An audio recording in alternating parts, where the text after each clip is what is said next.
Olá, meus queridos irmãos, queridas irmãs, amigos e amigas, que prazer estar aqui com vocês mais uma vez neste espaço semanal de encontro para o estudo da Palavra de Deus na forma da lição da Escola Sabatina. Eu sou o pastor Hélio Carnassale e tenho imensa alegria de poder estar aqui com vocês todas as semanas, para alguns todos os dias, para que juntos possamos crescer na graça e no conhecimento do nosso Senhor e Salvador Jesus Cristo. Eu espero que você esteja bem e que você esteja desfrutando das lições da Escola Sabatina aqui nos canais da Sá Feliz, que nos proporciona esse encontro semanal.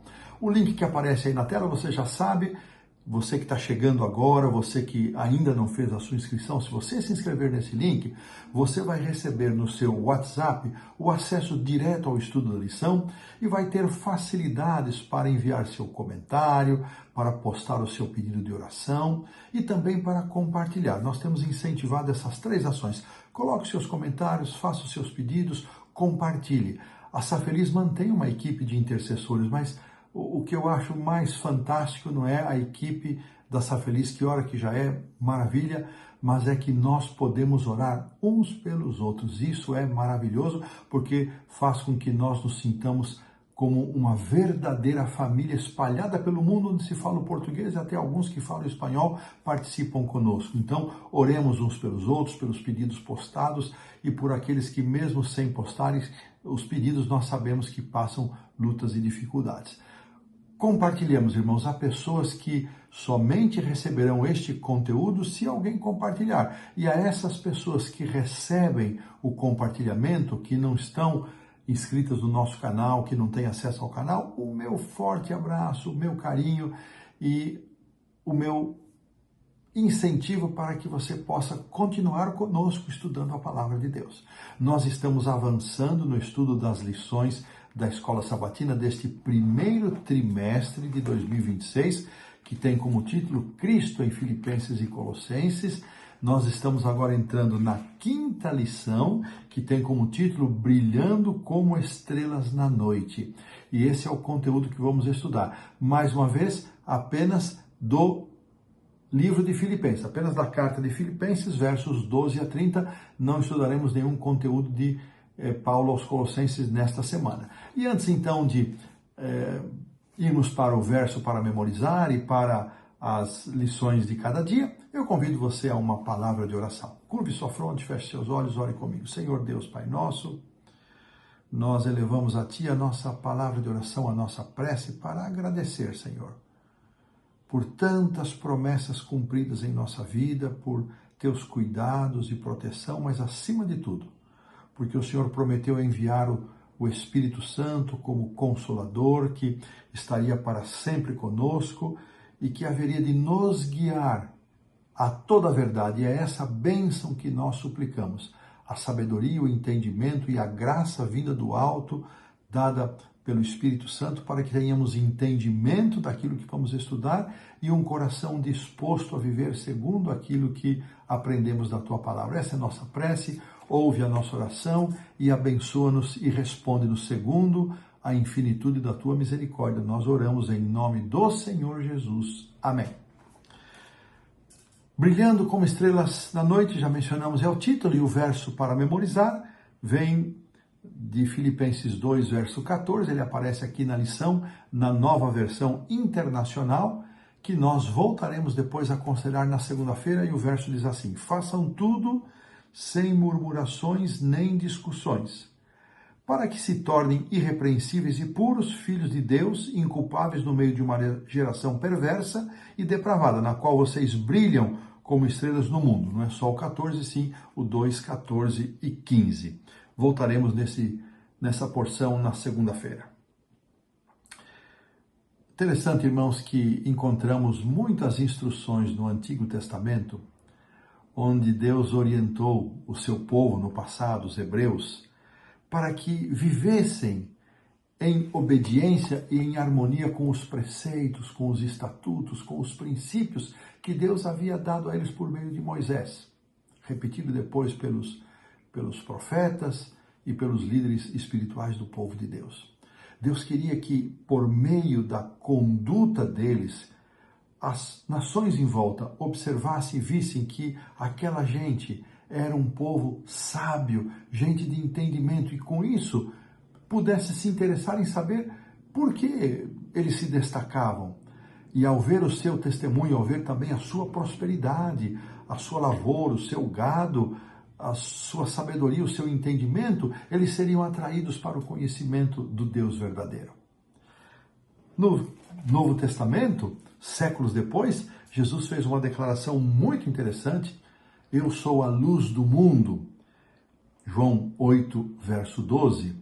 Mas ele também disse que nós deveríamos ser a luz do mundo. Isso está em Mateus 5,14. Então, no passado, o povo deveria demonstrar sabedoria e entendimento para iluminar as pessoas e as nações ao redor.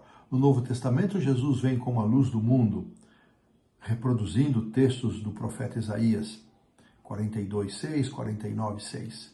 E Jesus então diz que nós também devemos ser luz do mundo. Mas a lição faz uma pergunta: como podemos ser essa luz? Somente por meio de uma conexão profunda com Jesus, responde o autor. Então, o apóstolo Paulo, ele vai nos dar aqui uma explicação muito interessante, que é aquilo que se encontra nos versos 9 a 11, complementando a sessão que nós estudamos na semana passada, capítulo 2, versos 1 a 8. Eu vou pedir para a produção colocar os versos 9 a 11. É uma das raras vezes em que o autor escolhe textos do conteúdo da semana para ser tratado no sábado à tarde. Então vamos fazer a leitura, produção, por favor.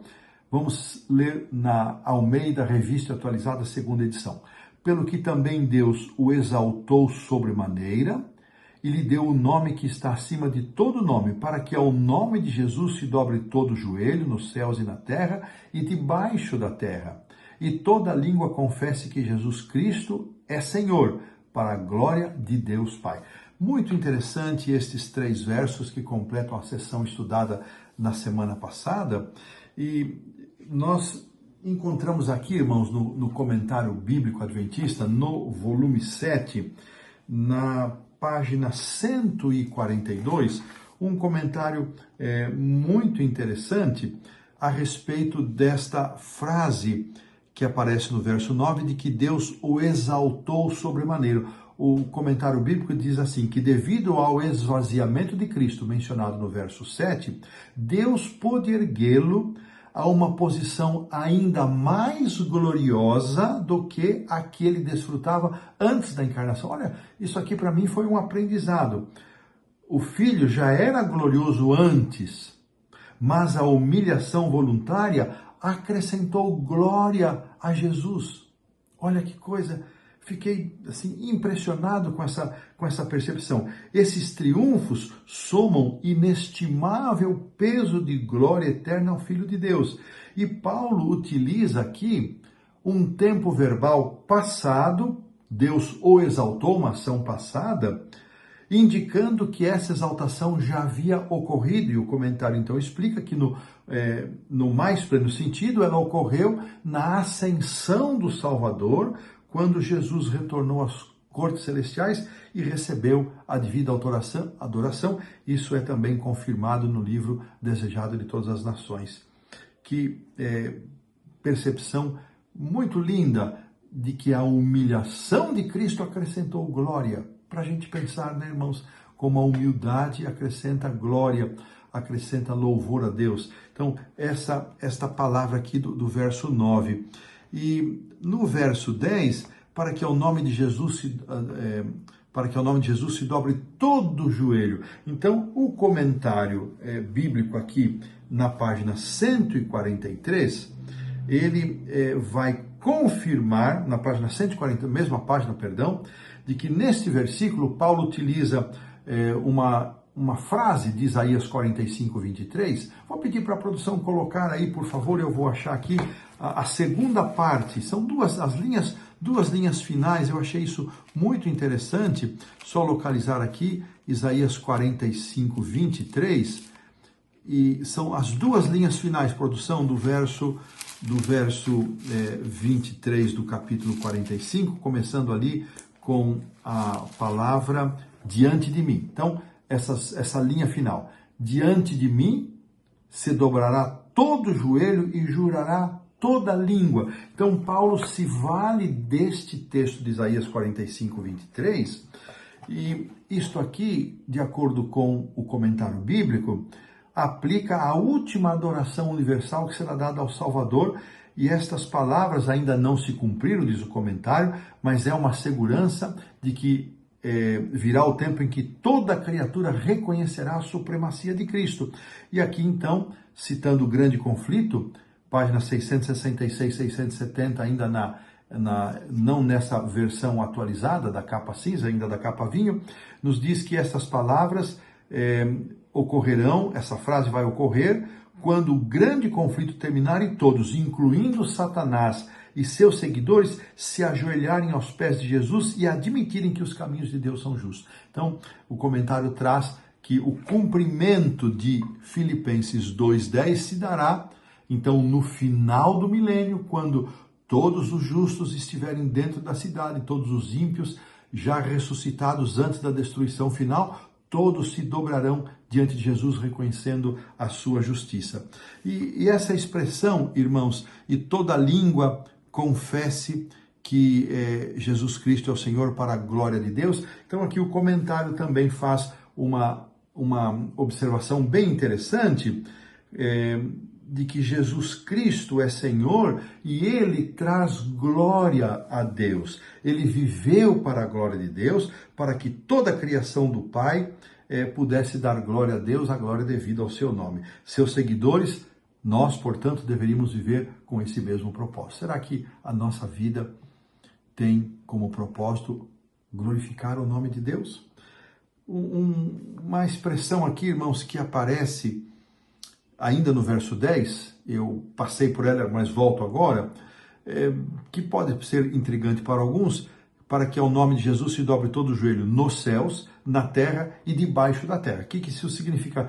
Então, nos céus, a família celestial, na terra, as pessoas terrestres, e debaixo da terra? Bom, os conjuntos no céu, na terra e debaixo da terra estão baseados num idiomatismo hebraico, diz aqui o comentário bíblico, volume 7, página 143, que denota toda a criação. Então é um idiomatismo hebraico denotando toda a criação e pode se referir ao reino figurado dos mortos, ou seja, aqueles que estavam mortos, que vão ressuscitar e juntamente com a família celestial, com os justos vivos e com toda a hoste do mal que não pereceu durante o milênio, Satanás e seus anjos, e todos os ímpios que haviam perecido e morrido na volta de Jesus, que ressuscitarão. Então isso é uma abrangência total de todos os seres, a família celestial, a família da terra e os debaixo da terra, aqueles que estavam mortos e agora ressuscitaram para receber o castigo da separação eterna. Então é muito interessante isto, e este comentário, para a glória de Deus, termino com ele, chamando a nossa atenção para que, pela graça de Deus, irmãos, a nossa vida possa ser uma vida que glorifique a Deus. E veja, o esvaziamento de Cristo permitiu que ele fosse glorificado e exaltado. E que nós também sejamos esvaziados de nós mesmos pela graça do Senhor, e possamos, cheios do Espírito Santo, testemunhar. E desta maneira, irmãos, glorificamos a Deus. E assim, colocamos um ponto final na lição do sábado à tarde. Avançamos então para o domingo, que tem como título Desenvolvendo o que Deus efetua em nós. Nesta porção, nós vamos considerar os versos 12 e 13 do capítulo 2. Vou pedir para a produção colocar aí, por favor. E esses versos diz assim, nós temos aqui dois conteúdos, três destaques muito interessantes. Assim, pois, amados meus, como sempre obedecestes, não só na minha presença, porém, muito mais agora na minha ausência, desenvolvei a vossa salvação com temor e tremor. Aqui há duas ideias que nós vamos voltar a elas e discuti-las. O que significa desenvolver a nossa salvação com temor e tremor. Verso 13, porque Deus é quem efetua em vós tanto querer como realizar, segundo a sua boa vontade. Vamos entender também o significado desse verso 13. Muito bem. Para nos ajudar na compreensão do verso 12, onde Paulo diz, olha, vocês sempre obedeceram, seja na minha presença, na minha ausência, mas muito mais agora, estando eu ausente, desenvolvei a vossa salvação com temor e tremor. O auxiliar do professor, eu gostei muito da explicação que eles nos apresentaram para esse assunto. E eu vou utilizá-lo uma vez que o conteúdo da lição está acessível a todos, mas do professor nem todos têm. E na página 60 nós encontramos o seguinte: ao dizer desenvolvam a sua salvação com temor e tremor, Paulo provavelmente se referiu à responsabilidade que recai sobre cada cristão em relação à salvação que já havia sido abraçada por meio da fé e que deveria ser desenvolvida com temor e tremor. Veja, irmãos, Paulo aqui não está acrescentando uma coisa nova. O processo é o mesmo. Pela fé, a salvação é um dom de Deus, isso vem da fé, que é dom de Deus. Então, Paulo não está dizendo que nós mesmos somos os propiciadores da salvação. Longe disso, então não podemos confundir. Então, este sentido de desenvolva a salvação, na nossa versão aqui, desenvolvei, então significa uma chamada de Paulo à responsabilidade que cada cristão tem em relação às questões da salvação. E ele então continua dizendo, no termo grego, a frase com temor e tremor, ela aparece no início. Então, com temor e tremor, desenvolvam a sua salvação. Os teólogos estudiosos entendem que essa expressão permite várias interpretações, e algumas delas são, primeiro, a preocupação com um risco de fracasso. Segundo, uma atitude de submissão. Terceiro, devoção humilde a Deus. E quarto, uma combinação de todas estas coisas. Depois ele usa aqui outros textos, e apontando que esta expressão, ela destaca o elevado senso de responsabilidade que os crentes deveriam desenvolver em relação à salvação. Então, irmãos, a salvação é dom de Deus. Ela é dada por meio da fé, que também é dom de Deus. Nem a fé que nós precisamos para receber a salvação temos a capacidade de produzir, isso vem do Senhor, mas isso não isenta a nossa responsabilidade na salvação. A vida do salvo, ela se manifesta por meio dos frutos, das obras que nós realizamos, não para alcançarmos salvação, não para alcançar mérito diante de Deus, porque todo o mérito é do Senhor Jesus Cristo. Tudo que foi necessário ele conquistou com sua vida, seu sangue derramado, sua morte na cruz e a sua ressurreição e a sua intercessão. Então Cristo fez tudo, mas nós temos uma responsabilidade com respeito à salvação. É viver de acordo com a fé que nós abraçamos. E até para viver esta fé, para desenvolver essa salvação, vivendo e praticando e obedecendo, isso nos é dado o poder que vem do alto. Então essa expressão temor e tremor, irmãos, destaca a responsabilidade. Então nós temos uma responsabilidade e lidamos com isso de maneira séria, não brincamos com esse assunto. Ah, não, Deus é bondoso, Ele vai salvar a todos, então quanto mais eu peco, mais eu sou perdoado. Irmãos, cuidado, não brinquemos com essas coisas. As questões espirituais têm que ter um grau devido de seriedade.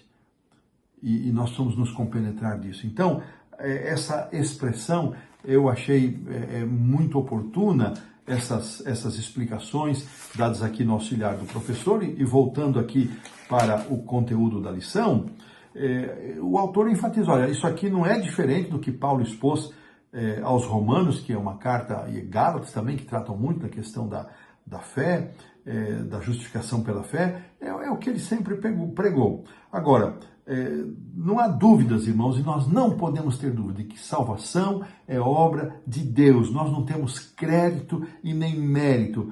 A fé é um dom. Nós não somos autoprodutores de fé. É o Espírito Santo que atua em nós, convencendo do pecado, da justiça e do juízo. Agora, irmãos, o verso 13, porque Deus é quem efetua em vós tanto querer como realizar, segundo a sua boa vontade. Nós precisamos entender também esta questão.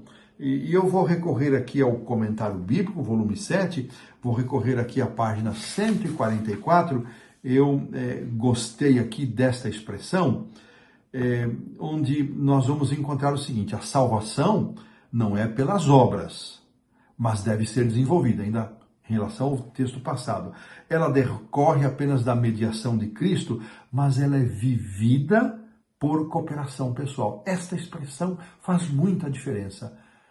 Ela é vivida por cooperação pessoal. Nós temos uma parte a desempenhar. E Jesus destacou de várias maneiras. Uma delas, João 15, permanecei em mim, permaneçam em mim, permaneçam em mim, permaneçam em mim. Obedeçam, cuidem de estar atentos. E agora, falando sobre este efetuar, o querer e o realizar. Esse efetuar indica que essa é uma operação vitoriosa, eficaz. No original, ela dá a intenção de produzir poder, diz aqui o comentário bíblico. Agora, olha a explicação para o querer e o realizar. Deus provê o estímulo, diz o comentário bíblico, para a determinação inicial na aceitação da salvação, quanto o poder para efetivar essa decisão. Vou repetir. Deus provê o estímulo para a determinação inicial na aceitação da salvação, que é o que nos compete fazer, e depois o poder para viver salvos. Ele ainda acrescenta, ele provê o estímulo que desperta em nós o desejo de ser salvos. Há pessoas que aceitam e há pessoas que rejeitam.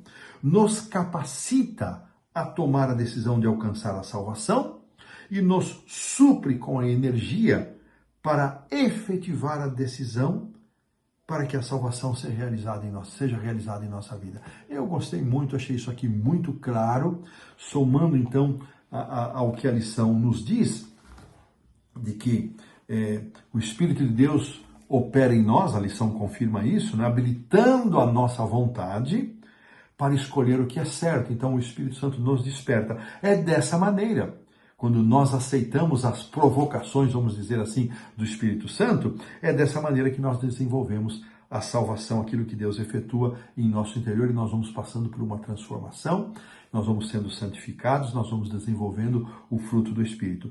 Isso, irmãos, é muito importante nós temos uma compreensão clara disso. Eu espero que você tenha essa compreensão. Vou recorrer ainda, para a gente fechar aqui, uma contribuição que aparece nos comentários de Ellen White, aqui na página 34 da lição do professor, que contém a parte dos comentários de Ellen White.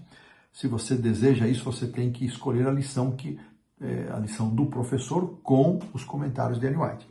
O Senhor, diz aqui, é uma citação do livro Maravilhosa Graça, do dia 3 de abril, uma meditação matinal. O Senhor não se propõe a realizar por nós o querer ou o efetuar.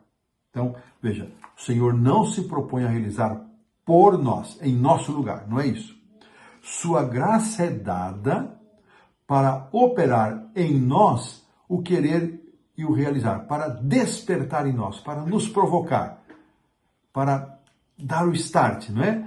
Mas nunca em substituição ao nosso esforço, a essa cooperação que nós mencionamos. Então, creio que com estas ideias as coisas se tornam claras. Aqui Paulo não está advogando salvação pelas obras, mas ele está trazendo para nós uma compreensão clara da cooperação. E nós podemos ainda pensar na questão da carta de Tiago, né, sobre a fé que sem as obras é morta, mas as obras sem a fé também não vale nada. Então, essa cooperação, essa compreensão, essa junção, ela é muito importante. O auxiliar do professor também mencionou isso, né? Ele também tocou nesse assunto dessa relação, dessa importância, e a clareza disso nos ajuda a ter segurança do nosso papel, da nossa parte,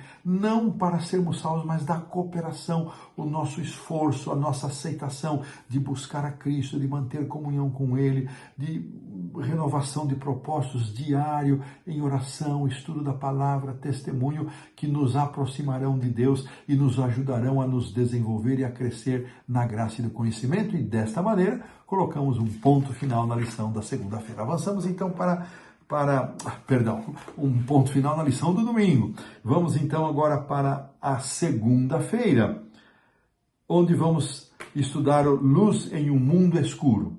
E os textos são os versos 14, 15 e 16. Então, produção, por favor, coloque para nós 14, 15 e 16, que nos diz assim: Fazei tudo sem murmurações nem contendas, para que vos torneis irrepreensíveis e sinceros filhos de Deus, inculpáveis no meio de uma geração pervertida e corrupta, na qual resplandeceis como luzeiros no mundo, preservando a palavra da vida, para que no dia de Cristo eu me glorie de que não corri em vão, nem me esforcei inutilmente. Então, 3 versos aqui na sessão da segunda-feira, começando com o verso 14, é como que se Paulo ele recuperasse a ideia da unidade que nós discutimos bastante na lição da semana passada.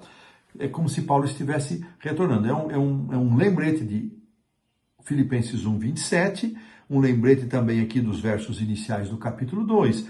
Ele diz, olha, tudo sem murmurações nem contendas. É um convite para que nós possamos, irmãos, como prova da nossa harmonia, da nossa unidade, do amor mútuo entre nós, nós possamos resplandecer.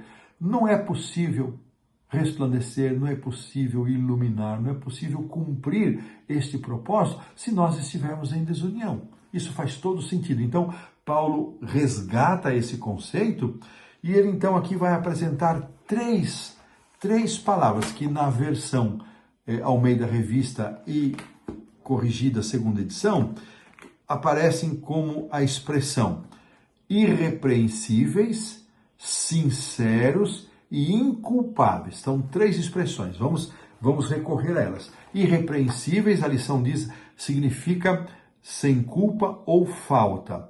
Esse termo é empregado normalmente foi empregado para descrever o caráter de Jó. Irmãos, aqui não se trata de impecabilidade. Em nenhum momento a palavra de Deus defende a impecabilidade. A nossa condição de pecaminosidade, ela perdurará até que nós sejamos transformados num abrir e fechar de olhos na volta de Jesus. Mas nós podemos desenvolver com a graça de Deus a santificação e podemos viver de tal maneira, irmãos, que esta palavra, este termo, possa se aplicar em nós. E se tropeçarmos, se cairmos, na primeira carta a João, nós temos o consolo, temos um advogado junto do Pai que nos estende a mão.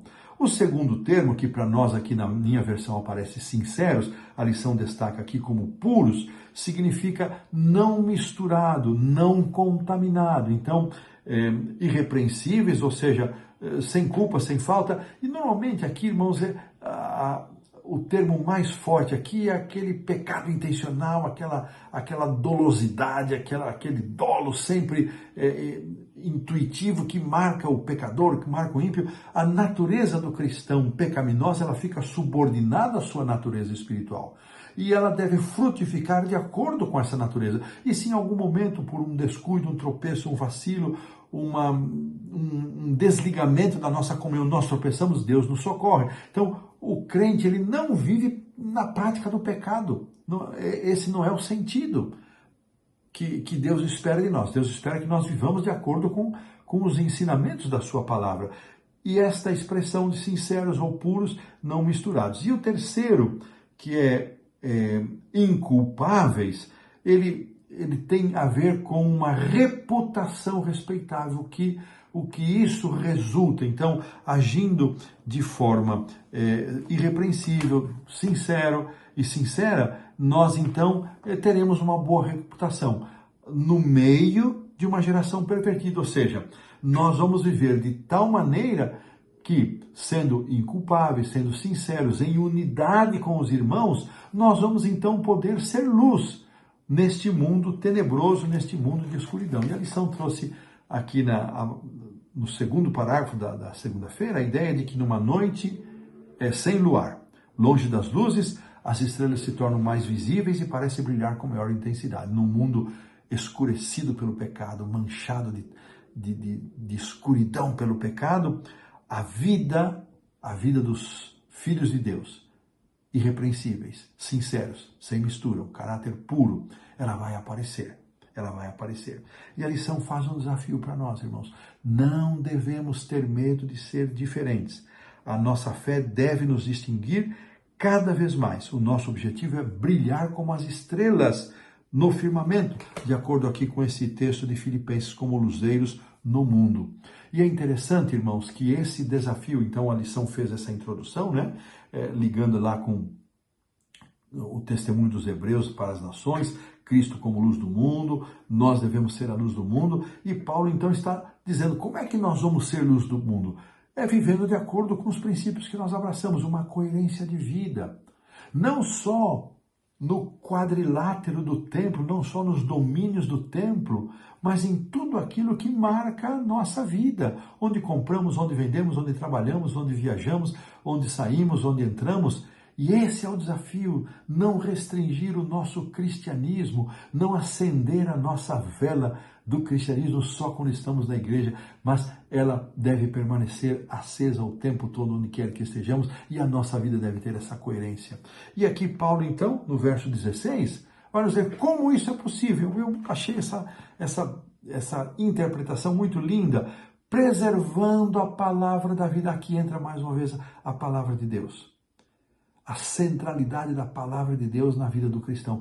Irmãos, não é possível nós cumprirmos esse objetivo, esse desafio, afastados da palavra de Deus. É pela palavra de Deus, como nossa única regra de fé e prática, como nossa referência, o ícone da nossa vida. É com base nesta palavra, a vontade de Deus e não a nossa, é que nós vamos viver de forma coerente. Não é o que eu acho, o que eu sinto, o que eu penso, mas é a minha aceitação, a minha humildade em reconhecer a palavra de Deus como soberana na minha vida. E aqui Paulo usa o termo dia de Cristo, uma referência à volta de Cristo, e ele então diz, olha, façam, ajam assim, procedam assim, para que eu tenha certeza de que eu não corri em vão, mas e nem me esforcei inutilmente. Olha, tudo que eu passei, a minha alegria é que vocês vivam pela palavra de Deus, e vivam unidos e deem esse testemunho e brilhem no meio desta geração corrupta, brilhem como uma família irrepreensível, inculpável, como gente sincera, pura, sem mistura, coerente. Esse é o desafio que a lição da segunda-feira nos apresenta, que o apóstolo São Paulo trouxe para nós. Eu vou recorrer aqui uma palavra de Ellen White, está lá na página 35, e aqui eu achei muito interessante, diz assim, ela vem, deixa eu ver da onde, de que ela está na página 35, mas é extraída da meditação Exaltai, o 9 de setembro. Diz assim, é praticando em nossa vida os puros princípios do Evangelho de Cristo que honramos e glorificamos nosso Pai que está no céu. Ao fazer isso, estamos refletindo sobre o escuro mundo ao nosso redor, aduzlada pelo céu. Ellen White sempre tem uma sabedoria, uma praticidade incrível, impressionante. Que bênção é o Espírito de Profecia para nós, essa manifestação moderna do dom profético. Vou repetir, é praticando em nossa vida os puros princípios do Evangelho de Cristo que honramos e glorificamos nosso Pai, que está no céu. Ao fazer isso, é dessa maneira, vivendo os puros princípios do Evangelho, não é falando apenas sobre ele, mas é praticando, é vivendo, que nós vamos refletir sobre o mundo escuro a luz pura da palavra de Deus. Que maravilha! Luz em um mundo escuro. Terminamos assim, ponto final para a lição da segunda-feira. Sacrifício vivo, terça-feira, versos 17 e 18. Produção, por favor. Entretanto, mesmo que seja eu oferecido por libação sobre o sacrifício e serviço da vossa fé, alegro-me e com todos vós me congratulo. Assim vós também, pela mesma razão, alegrai-vos e congratulai-vos comigo. Mais dois versinhos muito interessantes, essa questão da libação, do sacrifício. E a lição aqui, para mim, foi muito interessante, ela é completa, não precisamos recorrer a nenhuma outra fonte, e a gente vai então entender. A imagem vem da antiga prática de libações que consistia em derramar líquidos valiosos como óleo, vinho, ou água como oferta a Deus, e há exemplos disso dados aqui. Eu destaco 2 Samuel 23, 15 a 17, quando tomada ali a entrada de Belém, tomada pelos filisteus, ela diz, quem me dera poder tomar do poço ali da entrada de Belém. Os 3 valentes foram lá, pegaram água, e Davi disse, não posso beber o sangue dos meus homens que arriscaram a sua vida, e derramou água como libação, né? Diz assim, o aparente desperdício de um líquido precioso e um ato de devoção nos faz lembrar da atitude de Maria, que derramou óleo para ungir a cabeça e os pés de Jesus como um perfume valioso de nardo puro de mais de 300 denários. Embora não fosse uma libação no sentido literal, o gesto simbolizava um sacrifício significativo. O sacrifício de Maria em adquirir aquele perfume, né? Ilustrando assim o inestimável sacrifício do Senhor Jesus. E aqui então, trazendo para Paulo um pouquinho sobre libação. Agora, trazendo para Paulo. Paulo está dizendo, se ele fosse executado, se ele morresse, ele ainda não havia sido julgado, por causa de seu trabalho em favor da pregação do Evangelho, em favor dos filipenses e de tantos outros lugares, ele se alegraria, pois sua vida estaria sendo derramada, ele assim considera, a vida dele, se ele morresse, ele considera que a sua vida seria uma libação. E aqui então vem o entendimento de que no Antigo Testamento, as libações, elas não aconteciam isoladamente, elas sempre aconteciam junto com um sacrifício. Então o que Paulo está dizendo é o seguinte, vocês também têm se sacrificado pelo Evangelho, e se eu morrer, a minha vida será uma libação, ou seja, ela se junta ao sacrifício, à dedicação de vocês. Olha que ao serviço que vocês prestam. Então, Paulo entendia isso, ele exalta o sacrifício, o serviço dos filipenses, e ele entende que se ele morresse, ele seria a libação prescrita nos cerimoniais do Antigo Testamento. Os primeiros cristãos, a lição comenta isso, da época do primeiro século, também como os pioneiros adventistas, eles se entregaram para o serviço. E a grande pergunta que fica, irmãos, como sacrifícios vivos, será que nós estamos sendo sacrifícios vivos de dedicação, de serviço para Deus?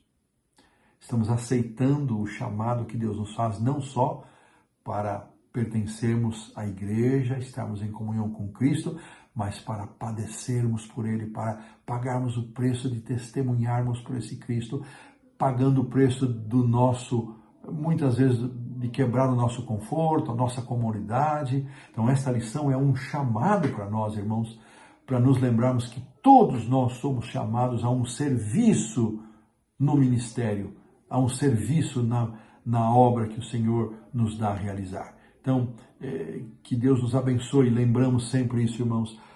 Nós, como crentes dentro da igreja, nós temos dons e ministérios.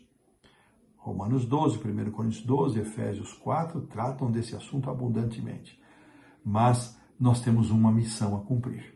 Nós temos um evangelho a pregar.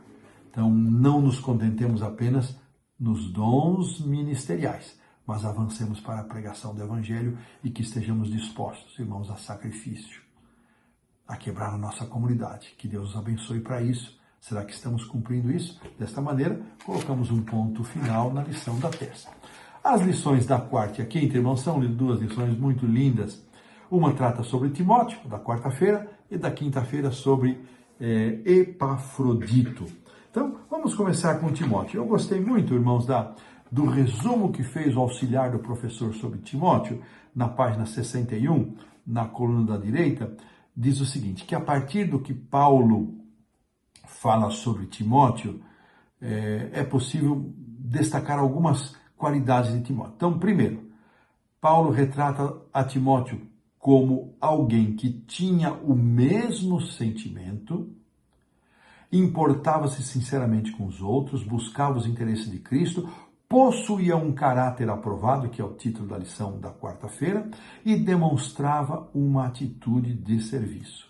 Então, 5 destaques aqui para o jovem Timóteo. É uma história muito linda a de Timóteo. Nós sabemos como Paulo o adotou como um filho e como Paulo investiu nesse Timóteo para o ministério. E assim, aqui o destaque da lição era o caráter provado e aprovado de Timóteo. E esse caráter aprovado era um caráter aprovado por meio das tribulações destacadas no serviço que ele havia dedicado a Deus. Paulo tinha certeza disso a respeito de Timóteo, porque ele havia testemunhado. Então, aqui o destaque para Timóteo é esse caráter provado e aprovado na sua dedicação. Timóteo havia trabalhado como evangelista, havia sido enviado para Macedônia, a Corinto, havia trabalhado com Paulo e Silas em Tessalônica, mais tarde esteve em Éfeso. Paulo descreve a Timóteo como alguém que tinha esse mesmo sentimento, como já mencionei. Que lindo, maravilhoso. Irmãos, a lição está nos apertando aqui com o tempo e eu vou pôr um ponto final aqui na lição da 4ª de Timóteo e vou avançar para a quinta-feira. Epafrodito, exemplo dos que merecem honra. E aqui nós vamos encontrar em Epafrodito, que é mencionado apenas na carta aos Filipenses, poucas referências, mas elas são suficientes para revelar alguma coisa sobre sua pessoa. O seu nome, com semelhança a Deus Afrodite, sugere que ele veio de um contexto pagão, indicando a sua participação ativa no ministério. Paulo destaca isso, possivelmente tendo trabalhado ali com ele em Filipos. A expressão companheiro de lutas, do verso 25, sugere que Epafrodito enfrentou muitos conflitos ao pregar o evangelho, sendo dispondo-se também a arriscar a sua própria vida. Esse verso 30, irmãos, que a gente não leu, esses versos estão aqui de 19 até o 23, depois do 25 a 30, não vou fazer a leitura, mas lá no verso 30 de Epafrodito, nos é dito que ele se dispôs a arriscar a própria vida. Aqui o comentário bíblico, que a lição também menciona, que ele, muito possivelmente, isso se refere aos riscos, não à perseguição, mas os riscos e perigos que ele enfrentou, porque ele foi o escolhido da igreja de Filipos para enviar para Paulo as ofertas, para suprir as necessidades do apóstolo, foi também responsável para enviar notícias, e um destaque eu havia mencionado em uma das lições anteriores, provavelmente, e aqui vem a confirmação, ele foi encarregado de levar a carta, a epístola aos Filipenses. Isso aparece em Atos dos Apóstolos, página 304, e Paulo então considera importante enviá-lo de volta antes do esperado, para que pede que os filipenses o recebam com alegria.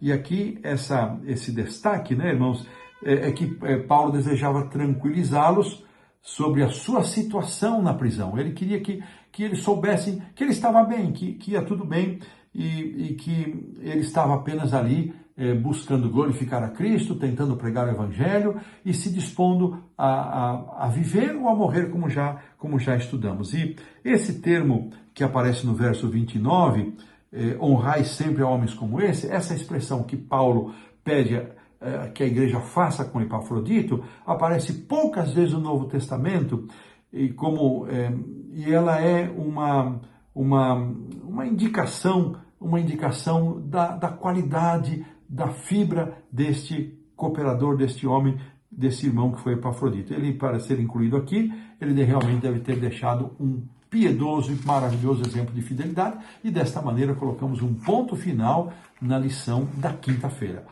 Ufa, irmãos, queria falar mais, queria prosseguir mais, mas o tempo correu por causa da introdução também comentada dos versos 9 a 11. E chegamos então à lição da sexta-feira. Eu vou pedir para a produção colocar, aparecem 3 parágrafos de Testemunhos para a Igreja, volume 5. Eu vou pedir para a produção colocar os 2 primeiros, vamos fazer a leitura, diz assim: mais perto de Cristo estará aquele que na terra mais profundamente viveu seu abnegado amor. Amor que leva o discípulo, como ocorreu com o Senhor, a dar tudo, a viver, trabalhar e sacrificar-se até a própria morte pela salvação da humanidade. Essa disposição foi manifestada na vida de Paulo. Ele declarou: para mim, o viver é Cristo, pois sua vida revelava Cristo aos seres humanos, e o morrer é lucro, lucro para Cristo. A própria morte mostraria o poder de sua graça e atrairia as pessoas para ele. Segundo parágrafo: não está longe o tempo em que a prova envolverá a todos. A marca da besta nos será imposta. Os que passo a passo cederam às exigências do mundo e se sujeitaram a costumes mundanos, não acharão difícil submeter-se aos poderes dominantes, de preferência a expor-se a escárnios, insultos e ameaças de prisão e morte. 2 parágrafos preciosos para meditarmos e pensarmos. A lição deixou aqui 3 perguntas para consideração, e eu vou ficar a pergunta 3, que é um dos pontos altos dessa lição: como entender o conceito de desenvolver a própria salvação sem cair no legalismo? Nós já tratamos do assunto, só para reforçar a importância. Desenvolvemos a nossa salvação quando nós entendemos a cooperação que temos ao aceitarmos a salvação. Que assim seja conosco. Irmãos, que lição linda, maravilhosa. Espero que seja fonte de bênção para todos nós. E aqui nós pomos um ponto final na lição da sexta, na lição da semana. Agradecidos a Deus por mais esse momento, eu convido vocês a uma palavra de oração.